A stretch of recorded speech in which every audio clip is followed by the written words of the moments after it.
Welcome to the Kindness Project, the podcast designed to share stories of kindness and share how kindness can make positive change in our world, one small act at a time. This time on the Kindness Project, Inventions, Curiosity, and we have part one of our interview with Pradip Mistry from LifesMistry. Welcome to the Kindness Project. I'm joined by a man who has had me sitting here for half an hour. It's Chris Dames. I had to work, I had to crack on with a bit of business, and I'm joined by a girl who seems to be a bit confused about life. It's Charlotte Dames. What are you confused about, mate? You asked for a question, and life is generally confusing because every question leads to an answer that only leads to more questions. Well, every question potentially leads to another question that leads to another question, and that's the wonder of life, isn't it? Yeah. Staying curious and working out sort of what the question is. We need to stop high-fiving us. So I know, high-fiving on a podcast is the most pointless thing in the world, isn't it? You can hear it. But what it did make me think about is a question of the podcast. So I'm going to talk about that now. The question that I want to ask today is, what are you curious about at the minute? You know, what burning question has been on your mind and you're thinking, I really need to know the answer to that? And what's yours? Cheese. What about cheese? Who first looked at cheese and who first looked at milk and went, this could be better warm, thick and mouldy? Who decided that? Sounds like my love life in my 20s. I'm joking. I was actually with your mum in the I know. No, I thought it would be a funny thing to say. But you're right. There's a lot of foods where you go, where does the idea from that come from? And how do you move from like that as a concept? Who first decided to eat a tomato? Don't know. Look, you can imagine with berries and stuff like tomatoes that people have been plucking it off of trees and putting it in their mouth. You know, those luminous edible flowers that they put on decorations as food, even though luminous flowers are usually poisonous. But you know what? Where did the original concept for beer come from? Because that is a long process, isn't it? I think someone just got bored one day and was like, do you want to give this a go? I wonder, who was the first person ever in the world to get drunk? That's what I'm curious about today. Who was the first person who thought, oh, this is all right? I'm just sort of... And then woke up in the morning with the world's first hangover. Oh. I mean, that must have been a strange experience. So, listeners, Charlotte is wondering about who's the first person to invent cheese. I'm wondering who was the first person ever in the world to get drunk. I'm sure you've got far more interesting questions to share with us and talk about. And you can get in touch with us in the following ways. On Facebook, there's a search bar at the top. We didn't put it there, but it is very useful for us. If you just put The Kindness Project, we come up automatically, which is great. If you go to Twitter and put @OlaKindness, we'll come up there too. We have an email, ola@thekindnessproject.co.uk. We have a website, www.thekindnessproject.co.uk. And I think I've covered all our bases. MySpace, yeah. Friends Reunited. Yeah, no, don't worry about them. Nobody looks at them at all. But we have got a bit of an announcement to make because I was speaking to our esteemed producer. Yeah, it's a surprise for you as well. I was speaking to our esteemed producer Russell yesterday, and friend of the show. Producer of the show. So your brother? Yeah, my brother. My uncle. Yeah, the relationships are deep. They go deep. And we are now on 75,000 downloads. Nice stuff. No, you're not. Nice. Sorry, how are we saying it? Nice. What word is that meant to be? I'm curious about what words Charlotte's trying to say right now, because this word, noise. Is it noise? Is it? It's just fun confusing you. Noise. I don't Nice. know. And what accent was that? I don't know. Sounds a bit like Marcus. Anyway, we're not even going to go down You're Marcus. incorrigible. Are we not talking about Marcus? No. Are we pretending Marcus doesn't exist for the purpose of this thing? But now we're 4 minutes in, we can't pretend we don't know about Marcus, can we? I've said Marcus quite a lot. We can have a move All right. on. So let's move on and do a little bit of. Oh, kindness news. And I'd like to go kindness news animal edition. Oh. Okay. And I'd like to first talk about cats because there is some more evidence that ancient DNA shows cats domesticate themselves. Lazy I mean, buggers. I mean, cats, right? Have got an easy life, haven't they? I mean, literally. They come and go. They get fed. They get pets. Literally, they unlike dogs who are loyal creatures, cats are a bit like, what are you going to feed me then? What are you up to, mate? Sort your life out. So let me talk about domestication of animals. Domestication of animals was an amazing feat that changed human relationships with the natural world. But while a Pomeranian looks nothing like a wolf, a thoroughbred jump horse looks nothing like a wild pony, and a pot-bellied pig looks nothing like a black boar, domestic house cats look pretty much the same as wild cats. Except they're teeny tiny. Is that they're smaller. That's because they domesticated themselves, not through form, but through function. And research reveals that wild cat ancestors share essentially the same DNA as house cats today. So that's interesting. I don't know why that's on the Good News Network, though, Charlotte, to be honest. But let's pick an inspiring story for our next one. Photo of paralysed man cleaning plastic from India River goes viral and he's showered with gifts to better his life. A passion for photography has always possessed this young engineer from Kerala, India. Now he knows there was a purpose. After a photo he took while walking around his village, ended up changing a man's life and getting a shout out from India's Prime Minister.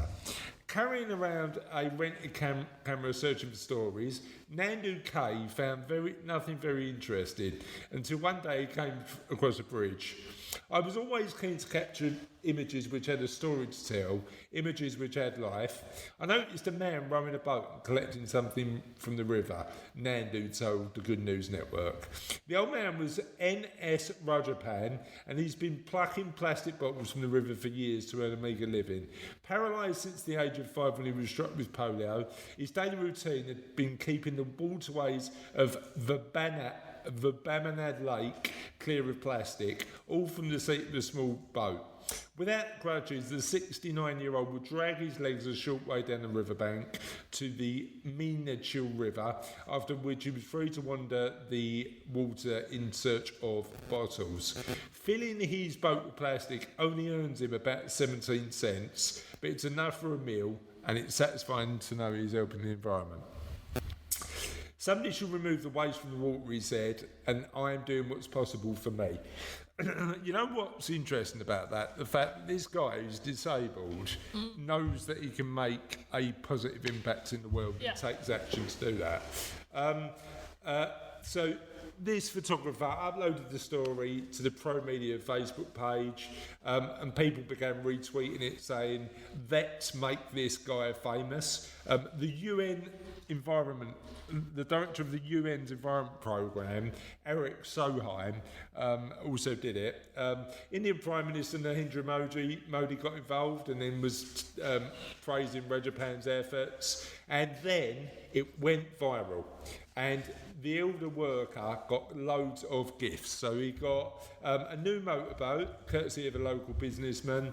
The plans are in place to build a house, and there's loads of people helping him out, including a Bangalore-based company making him a wheelchair. So that good deed that he did completely unrewarded and completely unrecognised, and was quite happy to do it, has now been shown to have a benefit to the world, and he's been rewarded accordingly. Nice. Lovely story. Should we move on with the show? Yeah. So this week's interview, Charlotte, is with Mr. Pradip Mistry. Pradip is a coach and he helps people work out what might be next in their lives. And we talked to him about the challenge that people face in terms of what happens next in their lives and how kindness can play a part. Would you like to listen to the first stage of the interview? Yes. Hi Pradip, how are you? Hello Chris, good morning. I'm very well, thank you. Good to see you. Good to see you as well. Thanks for coming in. I know that we've got loads to talk about because not only do you work with people who are thinking about what's next in their life and doing good stuff might be part of that plan, but you also do a decent amount yourself to help people. So I just want to talk a little bit about that. But before we dig a bit deeper, tell me a little bit about you. Well, what can I say? I was born in Africa, East Africa. I had a lovely childhood there. Nature, climbing up mango trees. Oh, amazing. Beautiful memories. And climbing up ant hills. And then I came to England when I was about 10, 11 years old, went straight into secondary school, had a great time, best time at school. What made your family come over to the UK? I think it's probably progress, because my father wanted to make sure that we had decent education and a decent life, to build something for ourselves, because that's what he did in Africa. He had a successful life there, and he wanted to sort of leverage us up to move on and expand in what we do. Okay.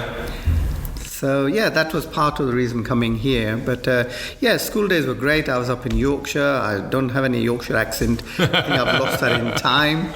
So I moved over to Leicestershire. Again, countryside, beautiful places. I grew up, best time at school. And then I got married. Okay. And then I decided to find my own ways and came down to London. Went straight into industry, into big companies, petroleum companies, working as an accountant. Yeah. Then opportunity came to become a management consultant, which is something I was doing within the company as well. And that took me globally around to Central Asia, Russia, a lot of European places, Central Asia, South Asia. So it gave me an exposure to be able to travel and explore and meet and people. Travel broadens the mind, right? Do you find that? I would absolutely recommend it to anybody to not just go on the holiday to Lanzarote or somewhere like that, but just go and explore enchanted areas and so many areas. What's the place in the world that fascinates you the most? The place that I really love dearly and is so rich in history is Central Asia. Okay. If you've heard of Silk Route, which used to stretch from China to Silk Road, that's right, to Western Europe, and that was a sort of melting pot of cultural exchange, religious exchange, trading route, everything under the sun, and that was a great route to go through. And I actually went there, and I could see the remnants of the legacies of all those people who traveled. We like to think we traveled by air, but in those days it was road travel. Maybe on camelbacks or something, because there's no vehicles. But all that gave us time to explore and learn about other people, because we were not in a rush like we fly from one place to another to the other side of the world. And you miss the journey. Here you had the time, and that helped you explore people, build a relationship with people, and expand your mind. You just mentioned traveling. And the interesting thing about that sort of stretch of land from China to Europe and Turkey and beyond is the cultures across that expanse are so diverse, right? You know, you've got sort of so many different cultures, so many different ways of thinking, so many different, types of people, and it must have been interesting. How long ago did you go there? Oh, this was when I was doing management consulting, so I'm talking about 10 years ago before I embarked on this journey. And what I'm doing now. But certainly what you're saying is quite richness as well. There were diverse cultures, but it also brought a lot of people together. Okay, you do hear stories about warfare, Genghis Khan, Alexander the Great and all these, but the undercurrent was people had this connection connection at a deeper level. Yeah. Even though you were total strangers, you spoke different languages, but we all have the same feelings, same needs. And that became a cross-cultural fertilization of language. You picked up each other's language. Yeah. You had a connection with the common values. And I think that's the richness that we sort of over a period of time we've lost. Yeah. But we are beginning to connect at a deeper level. I also think you're right. I think we, as humans, we share more than makes us different, and sometimes we lose sight of that, particularly when it comes to politics. You know, sometimes we lose sight that there's more that connects us than divides us. Tell me a little bit about the work you do now, because you mentioned that you've sort of changed 10 years ago. Help me understand a little bit more about the work you do now. I did. 10 years ago, I was going through a process of transition, which I see a lot of people going through now in their lives, more so at an earlier age than before. From our father's generations, you know, they didn't have a path. It was a clearly defined career and end of career, and then they retired. Yep. But for our generation, we've gradually started exploring the landscape of asking what next. And my journey started when I was at a crossroad, and I was thinking about it's a period I call midlife, not crises, midlife opportunities. Okay. It's an opportunity for you to review your life, what the journey you've been on in your career, what you've done, your achievements, and think what next. And this is a golden opportunity for you to explore what options you have and challenges. And I suppose 10 years ago I was at that spot, and I see the clients that I serve are in their own journeys. Yeah. And we explore their options and opportunities there. And it's a voyage of exploration rather than, oh my God, what do I do now? I don't have a job or something. But, you know, if you're still in reasonable good health now and you have some level of financial backing, which is what you look after, then you can expand yourself further, and, you know, you can do loads of things. It's an interesting one, though, because I think a lot of the conversations we have with our clients over and above the money is around what defines them as an individual. And sometimes work is a defining factor of somebody's life. So how do you support them to make that transition from, let's say, taking you as an example, accountant to something else? How do you support them to do that? You're quite right, because what you just touched on is your identity. Your identity is tied very closely to your profession. So you could be electrician, plumber, lawyer, accountant, doctor, whoever, and you're known by that person. Your name comes secondary, but your profession comes first. So when you come to that crossroad and you want to transit, it is a sort of clearing process to let go of the old identity and reinvent yourself. Okay. And that's the process I take my clients through. It's not meant to be a frightening prospect, but it's an exciting time for you to get to know yourself, who you really are, without that label. So you get an opportunity to redefine yourself. And help me understand how those steps laid out. So what steps do you need to take somebody through to help them develop that new identity? Usually it's how they're transiting, because if you there are different circumstances and situations you transit from your work environment to something else, and it could be either relocation, it could be a change of job, or it could be you had to come out of a job, or from illness. All these are defining factors that paves your way forward into how effective you can be in redefining yourself. If you're carrying a sort of traumatic event from transition, you have to unpack that first. Okay. If you're leaving on good terming with your sort of employer or your profession, then it makes it much more easier to redefine yourself. Yeah. So the process I go through is explore that, and then sort of put that, acknowledge it, and then put it aside and see what you can get out from that. Okay. And then what we do is we redesign with your wishes, wants, desires that would have been latent in your life, because you know when you're a teenager you've got all these ideas about what you want to do, and then your career takes over, so you're on a mapped path of career.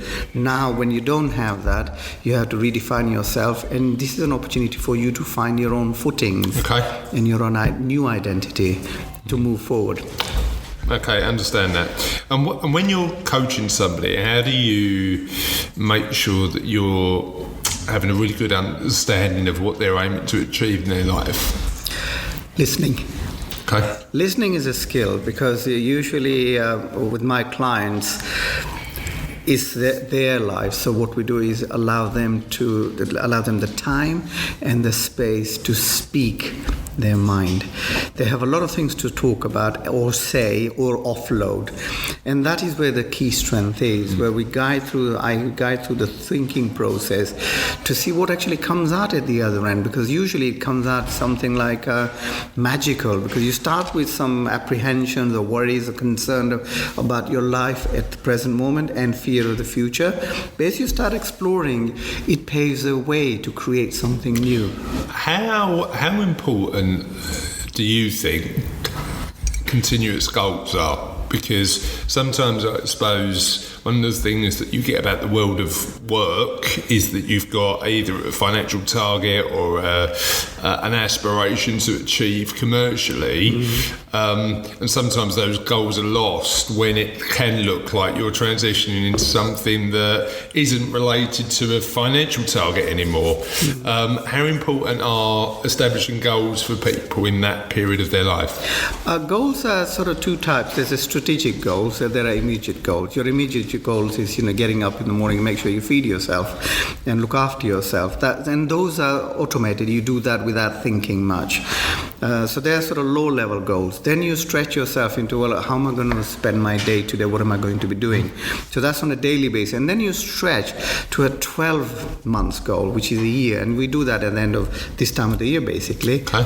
Talk about what you want to achieve next year. And then you look more strategic, maybe 5 years' time. Now, those are actually road marks for you to achieve.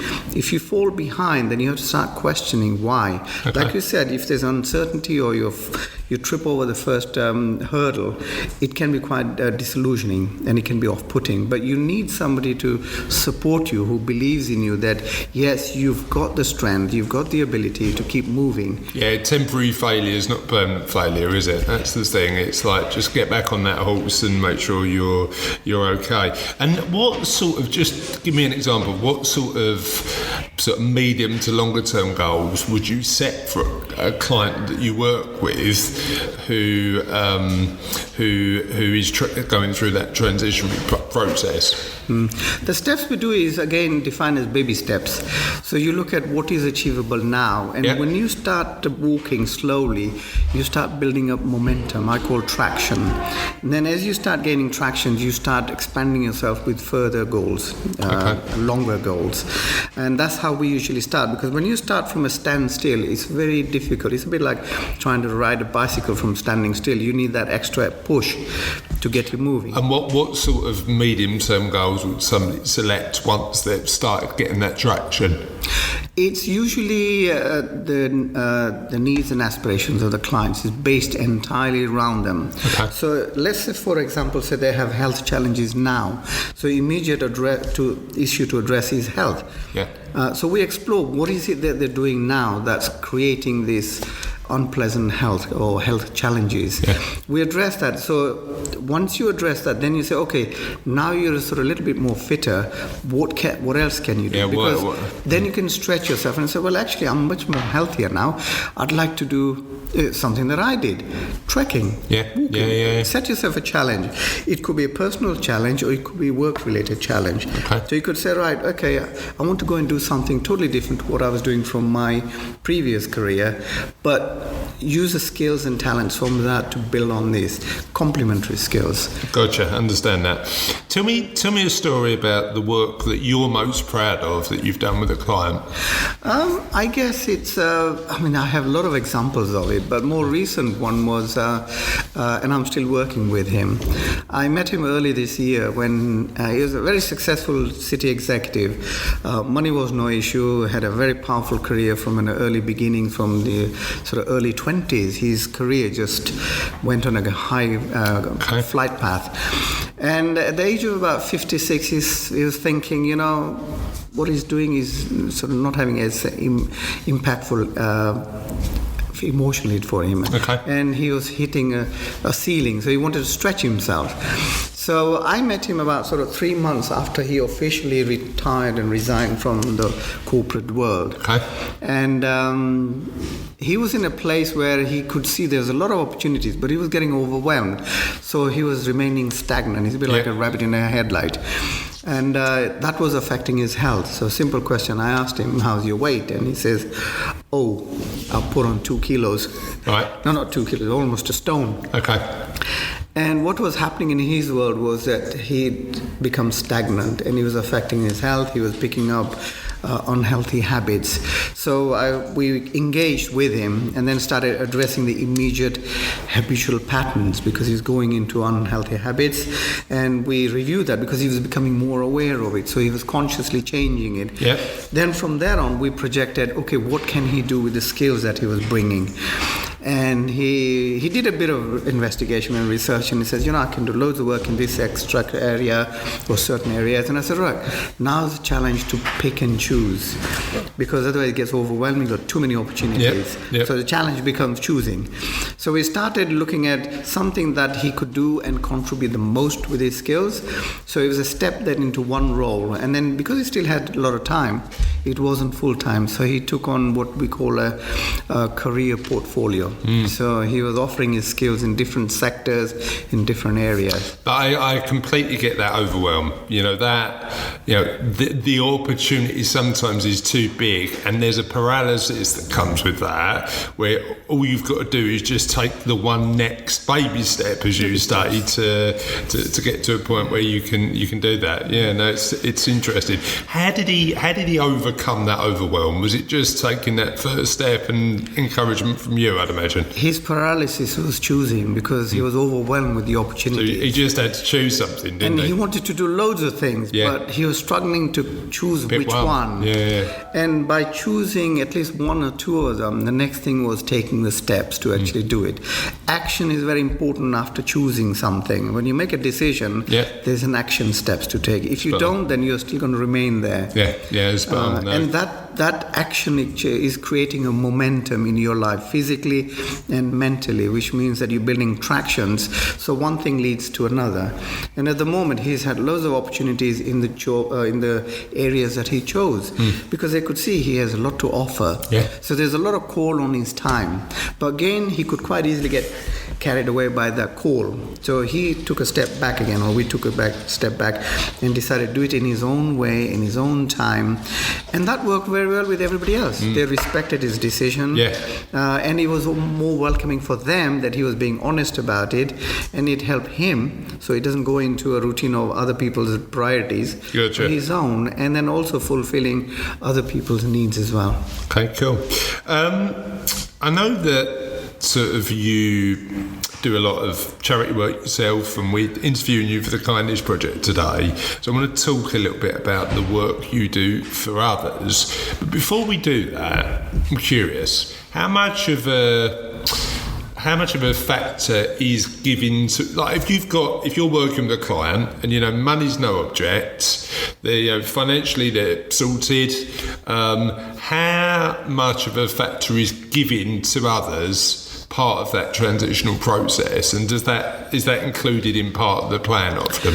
It is indeed. That's one of the key elements that we take in. Okay. I go through a whole series of different aspects of your life, from health to your career to your finance. I don't do financial advice. That's your game. That's your profession. But we address all these things, and it's about mindset. It's a bit like a bicycle wheel. You got all these spokes in it. Now, if you have one spoke missing, you're going to have a bumpy ride on your bicycle. And life is like that. We talk loosely about work-life balance. Now, all these aspects of that wheel is so equally important. So when we talk about giving something back, is you sort yourself out with what you want to do first, and then release some time, and that part in itself contributes to the society at large. People who are less well off or vulnerable, and putting something back in there, because you've got at this stage the physical ability and mental ability to be able to help somebody who may not have that. And that in itself helps you to grow. It's not being selfish. Well, maybe it's selfish in giving yourself selflessly. That's what I mean by selfish. But it's also for the benefit of somebody else, and you grow and you feel benevolent. that you've contributed something to a society that's given you so much. Agreed. Yeah. If you've been lucky enough to have the opportunities that you've made the most of your life, I think you've got a bit of an obligation to give back. But it's interesting. And I know you do a decent amount of work with Age UK. Tell us a little bit about that. I do. 10 years ago, 9 years ago, I started my journey with Age UK Essex. Okay. It started with the needs of my parents, actually, because they were getting old, they needed support and help, and there was a distance between where I lived and where they lived, so I had to practically travel every weekend to see them and help them. So I felt, I served my parents in their old age, and it was a privilege to be able to look after somebody who looked after you when you were much younger. And, I wouldn't say it's an obligation, it's a pride to take care of somebody who's in a place when you were a child. Do you think there's a cultural difference, though? Because I know sort of people with an Indian heritage typically do that a lot better than people who were born in the UK. Do you think there's a cultural obligation to do that or not? To a certain extent, yes, but that culture depends on where you are. I mean, you talk about Scotland, it's got a very family-oriented culture. They take care for each member of the family. Yeah. Likewise, in South Asia, we have the same thing, and in England as well. Most of my colleagues in Age UK are benevolent. They are caring. Everybody has a caring nature in themselves. It's often the case you hold yourself back, but when you allow that to happen, I work with a lot of volunteers from many different backgrounds, many different cultural backgrounds, but we all have this feeling of giving something, as a gratitude to what we've got. And not a lot of people have what we have. So when you acknowledge that there are people who are less fortunate than you are, it's that gratitude, going back to that feeling lucky about the opportunities you've been given, isn't it? It's appreciation where you are and being able to share that rather than keeping it to yourself, because that in itself is a charitable nature we all have as human beings.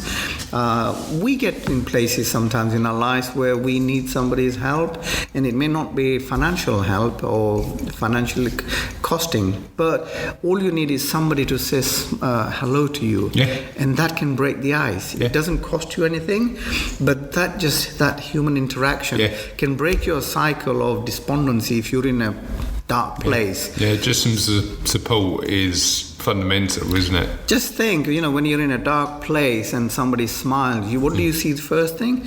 Whites of their eyes and the whites of their teeth. That is a light in itself. I think warms up to you. I think it's an interesting point, because sometimes it's the most simple stuff that can have the most impact. Just a smile, or somebody being friendly, or somebody just asking how you are is super powerful, isn't it? And particularly if you're lonely, and I know loneliness, and we've had conversations on the podcast before, loneliness can often be a challenge for people who are older. Talk to me about some of the work you've done with Age UK and loneliness. Certainly, loneliness is something that creeps onto you. It's not planned for. You don't decide to get lonely. It just happens. When you've grown up with a whole group of people around you, your family, your siblings, your neighbors, your friends, and even in your workplace. When you go into an older age, as you start maturing, you start losing some of these friends. And as you go even much more older, you'll find that there's nobody around who's your age. So you have to start connecting with somebody younger, and that's very difficult, because you build up a relationship with all these people, and all of a sudden they're not around anymore. And loneliness creeps in that way, because you become isolated from society in general, and loneliness is the biggest killer than any diseases. It can have a mental impact on your well-being and physical impact on your well-being. And part of our work with Age UK is I'm a befriender. So I go and visit people in their own homes or in care homes or wherever they are, sometimes in hospitals.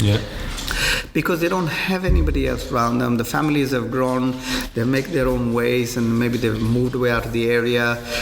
Your friends or neighbors, and nowadays you find neighbors are strangers. You hardly see them, hardly speak with them. So you get isolated in your home. My work is to go and visit them at least 1 hour a week.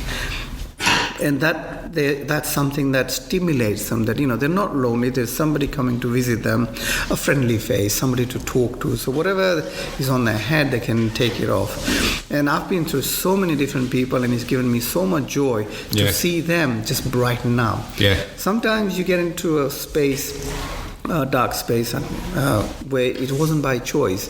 There's one gentleman in Thurrock itself where he'd been hospitalized for 7 months, which means that he was looked after in the hospital environment, he was fed, watered, and taken care of. He didn't have to do anything for himself, except maybe have a bath and eat. When he was well enough, he was released.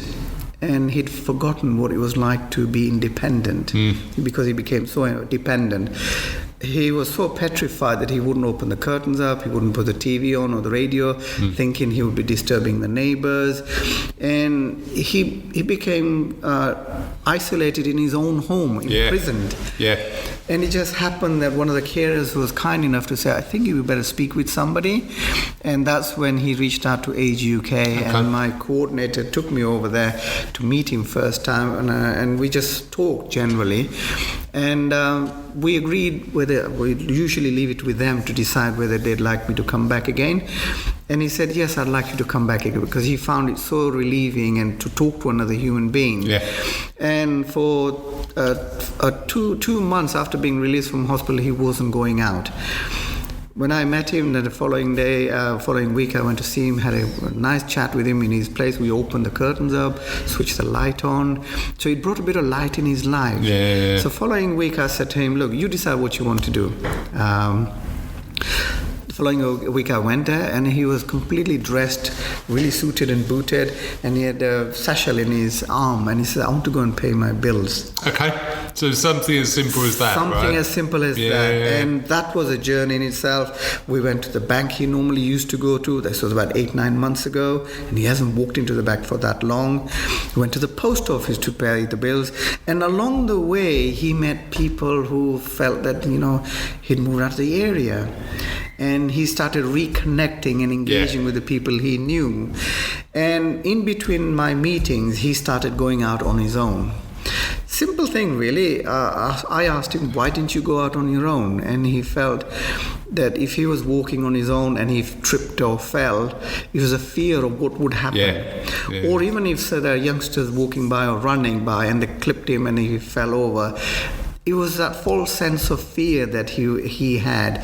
And he got beyond that, because all he needed was somebody to walk with him and gain his confidence back. Yeah. And then he would travel by buses to different places. He loved car boot sales, and he would go to several of them during the week. And he got his life back. But he just needed that nudge in the right direction, didn't he? He was actually interviewed by a radio show, and he was asked what we did as Age UK for him. And he says, oh yeah, they were caring, they were helpful. And then they asked him, what do you think you went through? Now, to him, because he was in a dark space, he didn't really know what he was going through. So he assumed it was some sort of a disease. Right. But it wasn't. It was just that space where he became lonely. And somebody just opened up the curtains in his life, and he got back to life. And spent some time with him. I love that story. It's an amazing story. Thank you so much for sharing that. So, what did you think of the first stage of the interview? It was good. I can't wait for the second bit. Sounds good. Should we do the end of the show? 'Tis the end. Oh, that's not what I was expecting. Right, now, I can see you checking your phone. Are you Googling Reader's Digest jokes again? Are you looking at the Reader's Digest website? No. You are like an old man in a young girl's body sometimes, you know that? I mean, nobody else I know this young eats Worth's Originals and Googles the Reader's Digest. Nobody even checks it. When at the Reader's Digest head office, they're going, somebody's on the website. I can't believe it. There's one person actually checking what's on the web. Have you got a good joke? No. Oh, okay. Should we do the end of the show then? Yeah, let's do it. Tis the end, but it's never the end till we answer last week's question of the podcast this week. And last week's question of the podcast was? Was that the one about the wrestlers? Yeah. So what would your wrestler name be? And we had loads of good answers. Mark Bartley commented, I be Bartman. PLC. Apparently he's a public limited company because he's a wrestler. Just as a reminder, what are you going for as your wrestler's name? The Owl. The Owl. You were the Owl. Didn't we change that earlier in the week? I kept at the Pebble, didn't I? Yeah. But you decided to go for a different name. No, I like the owl. You're keeping the Owl. Keeping the Okay, Owl. that's fine. Mike Christie would be the beer barrel. Nice. There's a beer-related theme in the next one as well. Chris Haycock said 8.2 ABV, which is like the amount of alcohol in an amount. Hazel Gross would be the witch, and Al McCann said he'd be Ginger Terror. Now, my own personal favourite is Rachel Fahey's, who just said the stroppy mum as a wrestler name. There was a boxer a few years ago who lost a bout. I remember watching the video, and his mum came in with her handbag and started attacking the opponent. It's an amazing video. Look it out. And friend of the show, Mr. John Cook, said his wrestler name would be Blind Justice. And that is it, my friends, for another episode of the Kindness Project. Have a lovely week. We'll see you next week for more fun and frolics. And do you want to say bye? I want to tell a joke. Do you want to say bye? I wanna Say tell bye. a joke. Say bye. I want to tell a joke. Oh, go on then. Okay. What lights up a football stadium? Not your jokes. What? A football match. And on that note, my friends, have a lovely week. Speak to you next time on the Kindness Project. Bye. And thank you for that frankly awful Yep. bag. See you later. Bye.